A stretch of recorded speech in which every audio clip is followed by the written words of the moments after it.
Malakias 1. Magandang balita Biblia. Iniibig ni Yahweh ang Israel. Ang aklat na ito ay naglalaman ng pahayag ni Yahweh tungkol sa Israel sa pamamagitan ni Propeta Malakias. Sinabi ni Yahweh sa bayan ng Israel, "Inibig ko na kayo noong una pa man, subalit sinasabi naman ninyo, paano niyo ipinakita ang inyong pag-ibig sa amin? Hindi ba't magkapatid sina Esau at Jacob, ngunit minahal ko si Jacob, at ang kanyang mga salinlahi, at kinamuhian ko naman si Esau. Winasak ko ang kanyang maburol na kabayanan at pinamugaran niyon ng maiilap na hayop. Kung sabihin man ng mga Edomita na mga salinlahi ni Esau, bagaman winasak ang aming bayan, muli namin itong itatayo." Ito naman ang isasagot ni Yahweh na makapangyarihan sa lahat. Itayo man nilang muli iyon ay muli kong wawasakin hanggang sa tawagin silang masamang bansa at bayang kinapupuotan ni Yahweh magpakailanman. Makikita niyong mangyayari ito at inyong sasabihin, "Dakila at makapangyarihan si Yahweh kahit sa labas ng bansang Israel." Pinangaralan ni Yahweh ang mga pari. Pinagsabihan ni Yahweh na makapangyarihan sa lahat ang mga paring lumalapastangan sa kanyang pangalan. Pinaparangalan ng anak ang kanyang ama, at ng alipin ang kanyang Panginoon. "Kung ako ang inyong ama, bakit hindi niyo ako iginagalang? Kung ako ang inyong Panginoon, bakit hindi niyo ako pinaparangalan? Nilalapastangan niyo ako at pagkatapos ay itatanong pa ninyo, sa anong paraan namin kayo nilalapastangan? Nag-aalay kayo sa aking altar ng mga walang halagang pagkain. At itinanong pa ninyo, paano naging marumi ang aming handog? Hinahamak ninyo ang aking altar sa tuwing maghahandog kayo sa akin ng mga hayop na bulag, pilay, o may sakit. Subukin niyong maghandog ng ganyan sa inyong gobernador, matuwa kaya siya sa inyo, at ibigay ang inyong kahilingan. Magsumamo man kayo sa Diyos ay hindi niya kayo papakinggan kung ganyan ang ihahandog niyo sa Kanya. Mabuti pa'y isara na ng isa sa inyo ang mga pinto ng templo, at huwag na kayong mag-aksaya ng panahon sa pagsisindi ng walang kabuluhang apoy sa ibabaw ng aking altar. Hindi ako nalulugod sa inyo, at hindi ko tatanggapin ang anumang handog niyo sa akin.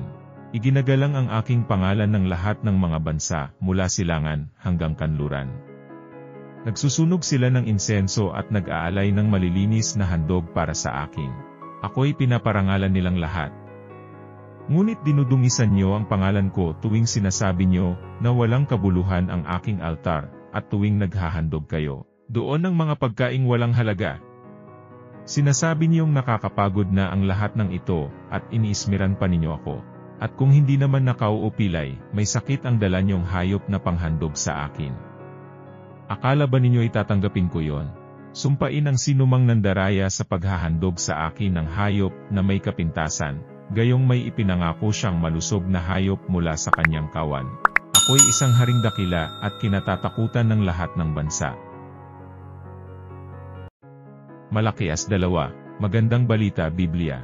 Sinabi rin ni Yahweh sa mga pari, "Kung hindi niyo ito papakinggan at isa sa puso bilang pagpaparangal sa aking pangalan, susumpain ko kayo at ang mga pagpapalang tinatanggap niyo bilang mga pari. Sa katunayan, sinumpa ko na ang mga yon, sapagkat hindi nyo isinasapuso ang aking utos.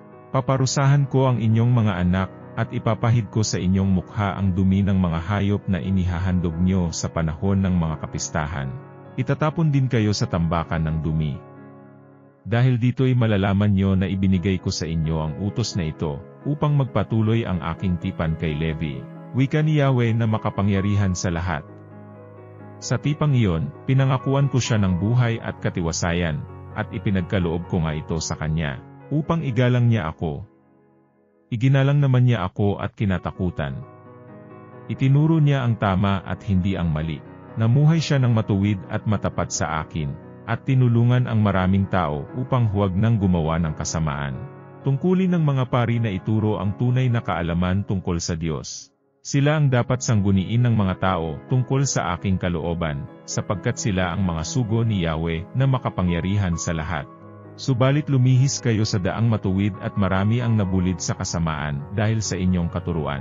Sinira ninyo ang aking kasunduan kay Levi, sabi ni Yahweh na makapangyarihan sa lahat. Kaya, hahayaan kong kamuhian at hamakin kayo ng mga tao sapagkat hindi nyo sinusunod ang aking kalooban, at hindi pantay-pantay ang inyong pakikitungo sa mga tao. Kapag sila'y tinuturuan nyo, ang pagtataksil ng Israel, hindi ba iisa ang ating Ama? Hindi ba't isang Diyos ang lumalang sa atin?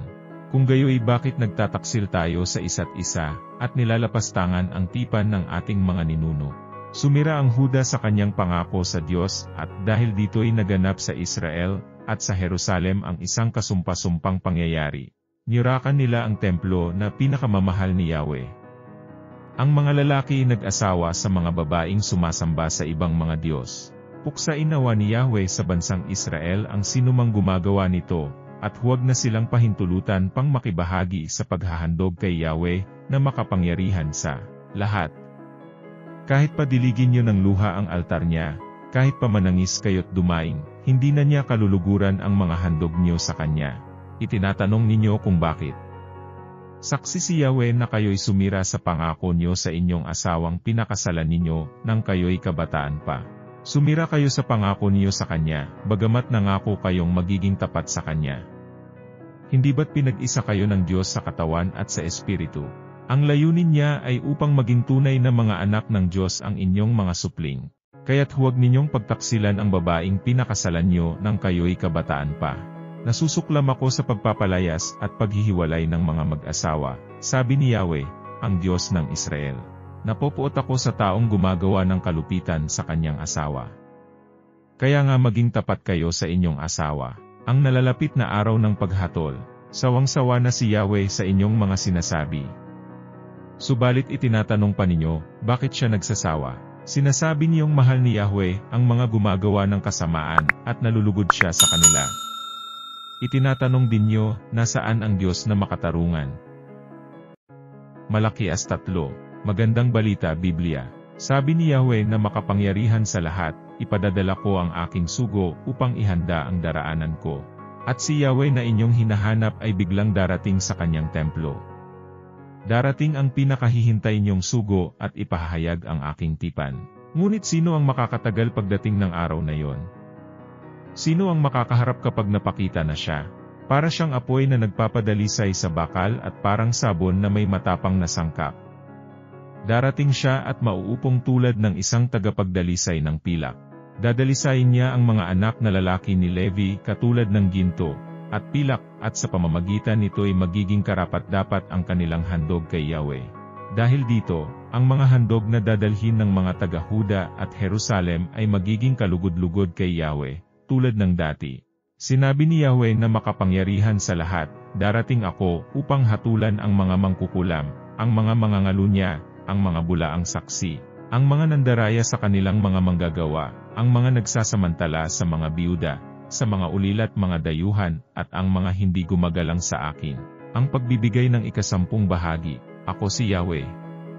Hindi pa kayo lubusang nalilipol sapagkat hindi ako nagbabago sa aking pangako.